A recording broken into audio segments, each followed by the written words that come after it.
నోరూరించి మామిడికాయ పచ్చడి అంటే ఇష్టం లేని వాళ్ళు ఎవరుంటారండి. అయితే పెద్ద మామిడికాయ పచ్చడి పెట్టడానికి ముందే చిన్న ముక్కల మామిడికాయ పచ్చడి పెట్టుకుంటే ఆ రుచే వేరు కదా! ఇక ప్రాసెస్ చూద్దాము. నేను ఇక్కడ ఒక 2 మామిడికాయలు తీసుకున్నాను. చెక్కు తీసి సన్నగా తరిగి పెట్టుకున్నాను. పోపుకి రెడీ చేసుకున్నాను. అన్నీ కరివేపాకు, వెల్లుల్లి రుబ్బి పెట్టుకున్నాను. ఎండుమిర్చి, జీలకర్ర, మెంతుల పేస్ట్ అన్నీ రెడీగా పెట్టుకోండి.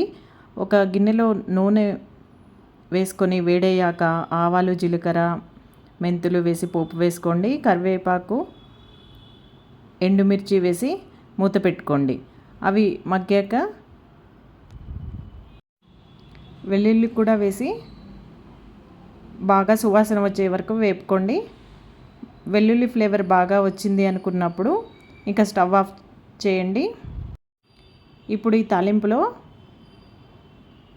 పసుపు, జీలకర్ర, మెంతుల పేస్ట్, మీరు కావాలంటే ఆవపిండి కూడా వేసుకోవచ్చు. అలాగే కారం ఒక 4 స్పూన్లు వేసాను. అలాగే సాల్ట్ ఒక 3 స్పూన్లు వేసుకుంటున్నాను. నేను ఇక్కడ ఒక 2 చిన్న మామిడికాయలు తీసుకున్నాను. దీనికి ఈ క్వాంటిటీ సరిపోతుంది. మామిడికాయలు చెక్కు తీసి బాగా సన్నగా కట్ చేసి వేసుకున్నాను. ఈ పచ్చడిని మీరు ఉప్మాల్లో, రైస్లో, వేడి వేడి అన్నంలో దేంట్లో తిన్నా చాలా యమ్మీగా ఉంటుంది.